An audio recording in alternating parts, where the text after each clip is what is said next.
Chapter 1 The Arrangement. The Rosen estate gleamed with golden chandeliers and crimson banners, but Elias felt nothing but dread. Tonight was the night his fate would be sealed. His parents, stone-faced and proud, reminded him once more of his duty. The union with the Vaynar family was not about love, but about power. Adrian arrived soon after, tall and impeccably dressed in dark ceremonial robes. His gaze was sharp, but beneath the rigid mask, Elias noticed a flicker of discomfort.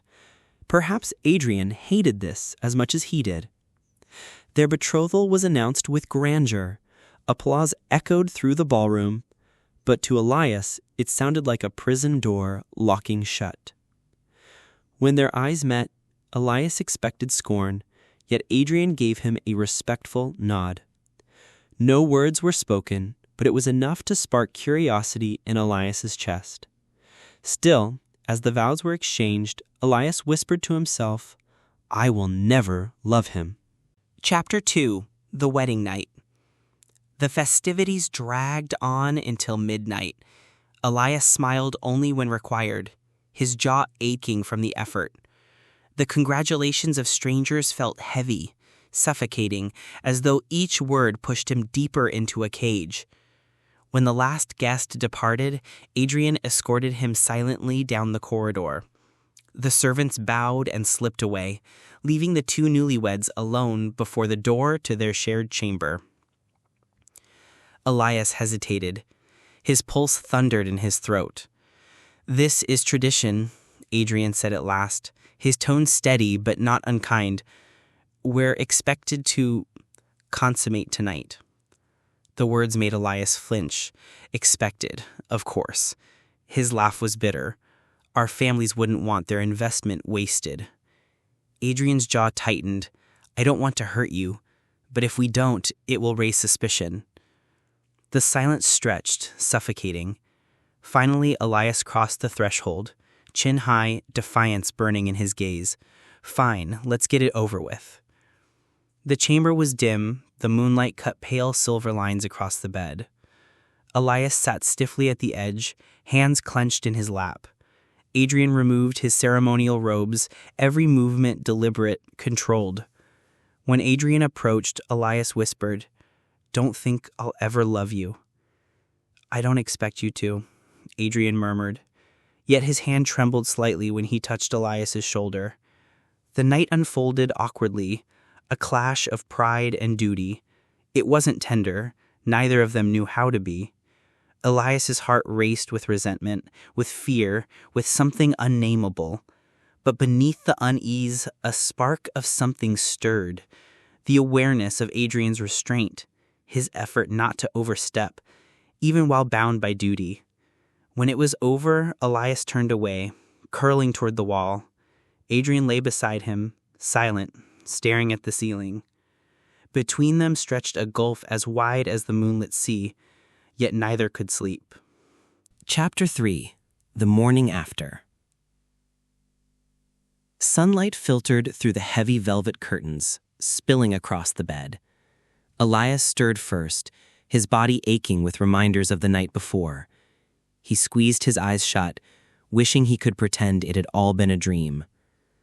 But the warm weight beside him was undeniable. Adrian lay on his back, one arm draped loosely across his stomach, his expression unreadable even in sleep. Elias sat up quickly, tugging the sheets around his shoulders. His chest burned with resentment. I let him? No, I was forced by duty. He swung his legs off the bed, but before he could rise, Adrian's voice cut through the silence. "You don't have to run." Elias froze. He turned slightly, meeting Adrian's calm, steady gaze. "I wasn't," Elias began, but his voice faltered. The words came out more fragile than he intended. "Don't flatter yourself." Adrian exhaled slowly, sitting up. He rubbed the back of his neck, clearly searching for the right words. "Last night, I didn't want it that way. But if we hadn't, they would have known. They would have questioned us. Elias laughed bitterly, though his eyes stung. You think that explanation makes it easier to bear? Adrian's jaw tightened. No. But I need you to know I never wanted to break you. The unexpected softness in his voice silenced Elias.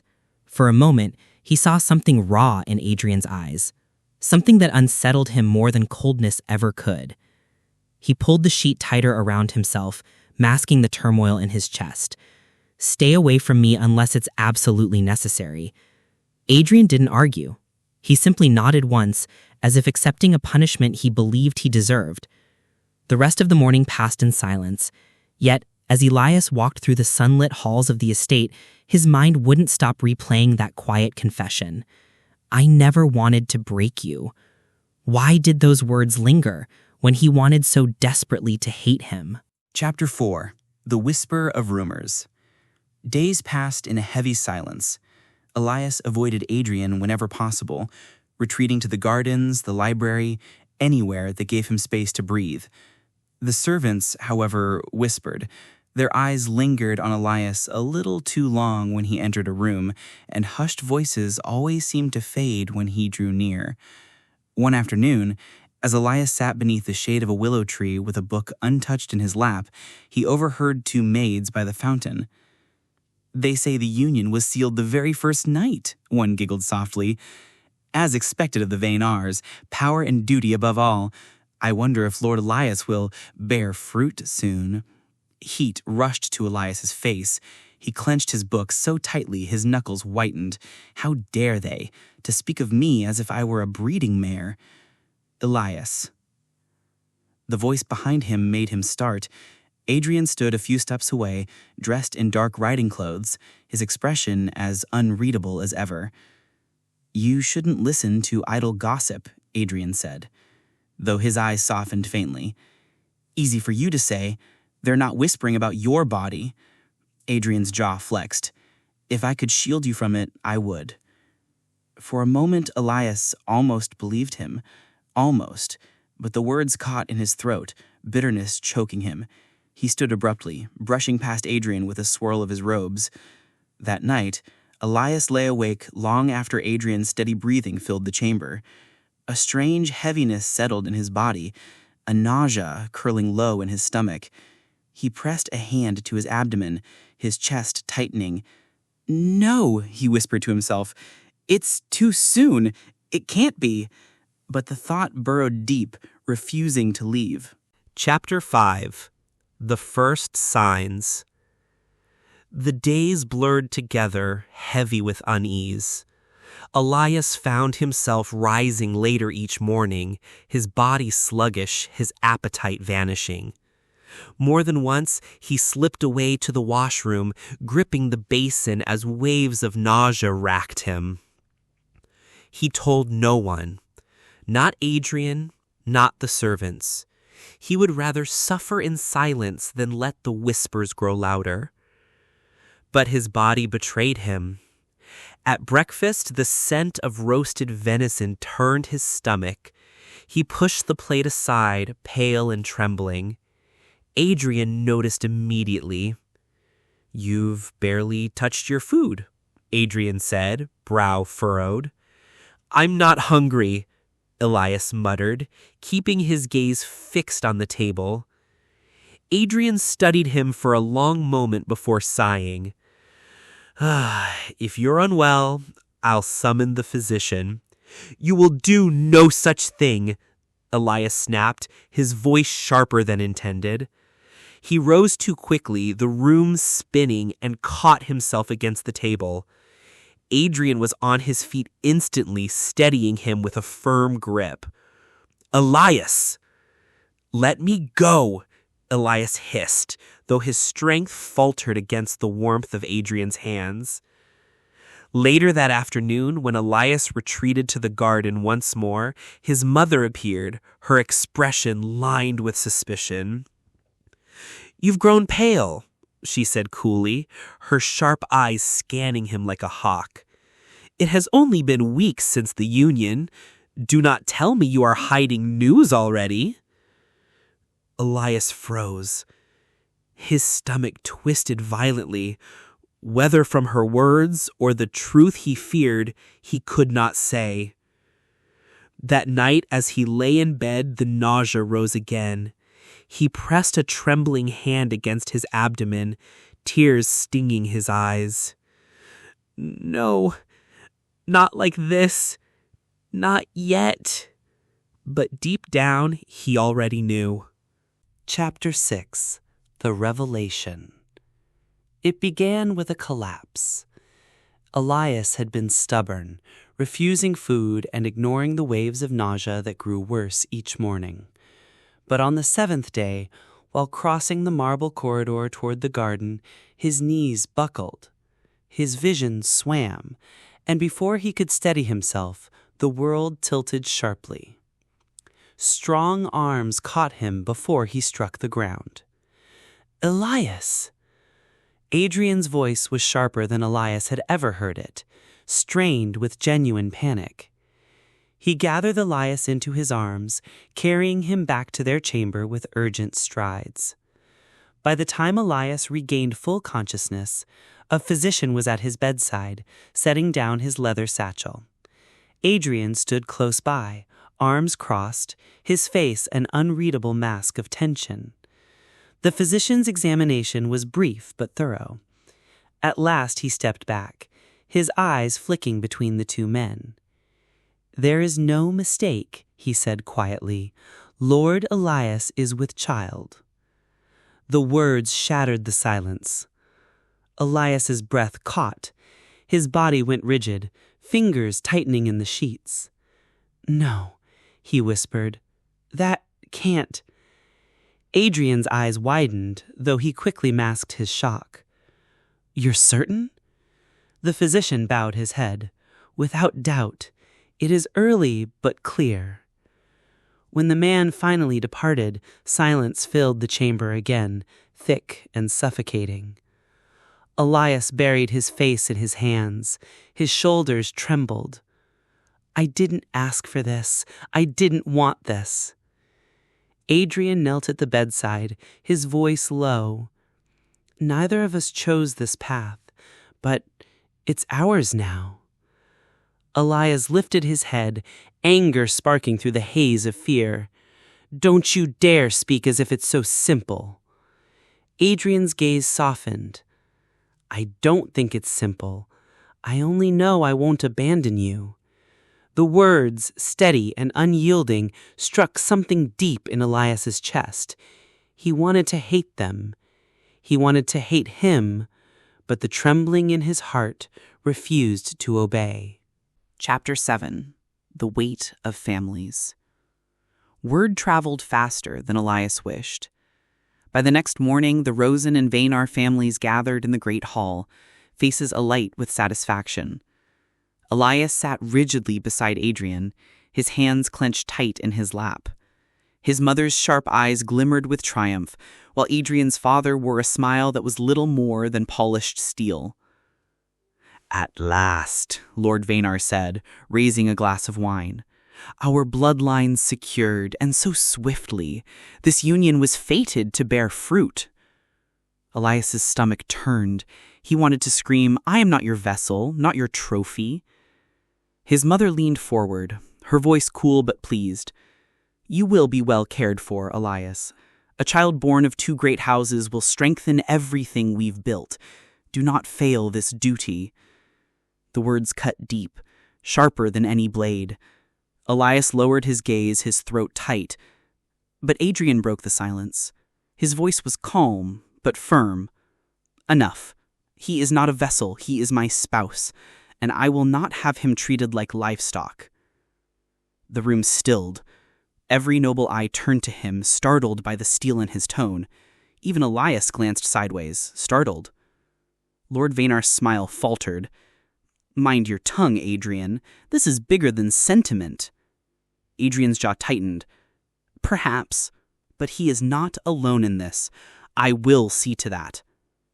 A silence heavier than stone settled across the table. Elias's chest ached with conflicting emotions. Shock, suspicion, a flicker of something dangerously close to gratitude. That night, back in their chamber, Elias finally spoke. His voice was brittle, but it carried weight. "Why did you defend me?"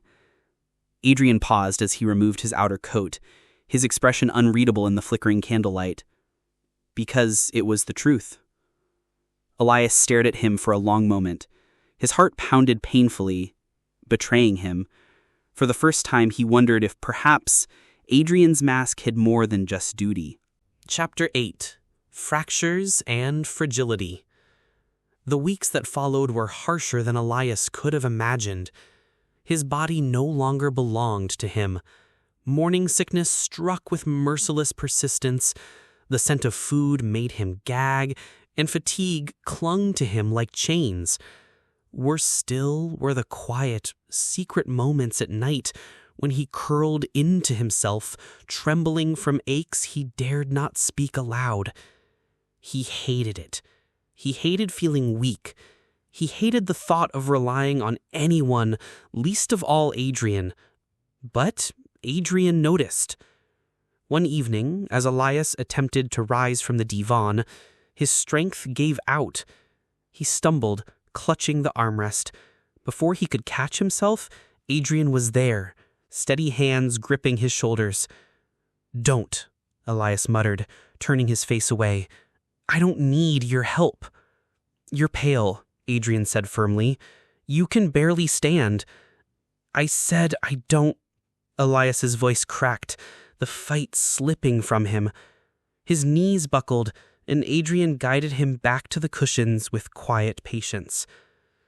For a long moment, silence hung between them, broken only by the sound of Elias's unsteady breaths. Adrian knelt before him, lowering himself until their eyes were level. His voice softened, almost gentle. "You don't have to carry this alone. Not anymore." Elias's throat tightened. He wanted to shout, to push him away, but when he met Adrian's eyes, steady, unwavering, and filled with something Elias couldn't name, his anger faltered. For the first time, Elias allowed Adrian to drape a blanket over his shoulders without protest. He closed his eyes, exhausted, and whispered words he never thought he'd say. "Stay." Adrian did.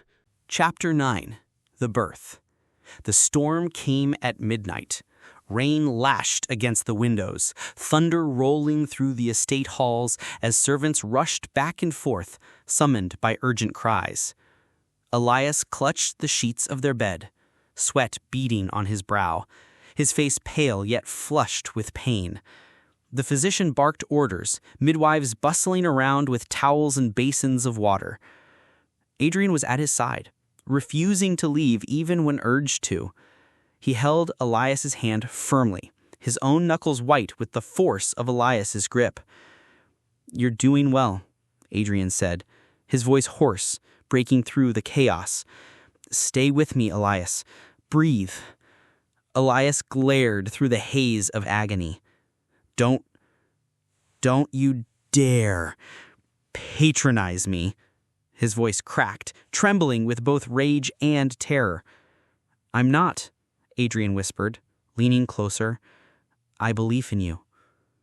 The words lodged in Elias's chest, even as another wave of pain tore a cry from his lips. His body ached, stretched, his mind splintering between fear and determination. Hours blurred together in a haze of agony. Yet Adrian never let go, never wavered. His free hand wiped the sweat from Elias's brow, his low voice anchoring him when he thought he might drift into the darkness. Finally, after what felt like eternity, the piercing cry of a newborn filled the chamber. Elias collapsed back against the pillows, chest heaving, tears streaming freely down his cheeks. The physician lifted the small, wailing child, swaddled in linen, and handed the bundle carefully into Elias's trembling arms. A boy. Tiny. Fragile. Impossibly warm. Elias's breath hitched. He stared down at the child, wonder and disbelief flooding through him in equal measure. He's ours. Adrian's hand covered his, large and steady. His voice was low, reverent. Yes, ours. For the first time since their forced union, Elias let himself lean into Adrian's shoulder. The storm raged outside, but inside, a fragile warmth began to bloom. Chapter 10. A Family Foraged. Morning sunlight spilled gently into the nursery, casting warm gold across the swaddled form of their son. Elias sat in the rocking chair, cradling the baby in his arms with a careful reverence. He traced tiny fingers along the newborn's cheek, marveling at how fragile, how perfect he was. Adrian leaned against the doorframe, watching silently, a small, uncharacteristic smile tugging at his lips. "He looks like you," he said softly. Elias glanced up, a blush warming his cheeks. "He takes after both of us, I think, in the way he exists." Adrian crossed the room and knelt beside him, resting a hand on Elias's shoulder. The touch was gentle, grounding. "You've been incredible. You've brought him into this world, and you've done it with grace." Elias laughed softly, shaking his head. "Grace?" I screamed and nearly fainted. "I don't think that counts." Adrian chuckled, brushing a stray lock of hair from Elias's face. "Perhaps not. But you did it, and now we have him, our son." A quiet peace settled in the room. Outside, the estate hummed with the usual bustle, but inside this chamber a new rhythm had begun, one of love, trust, and tentative joy. Elias looked down at his child, then up at Adrian. His heart, which had once been a battleground of resentment and fear, softened. He whispered, "Stay with me." Adrian's hand tightened over his. "Always," he said, his voice firm, unwavering. And in that golden morning light, with their son nestled safely between them, the arranged marriage that had begun in duty transformed into something far more profound, a family bound not by obligation, but by love, trust, and the life they had created together.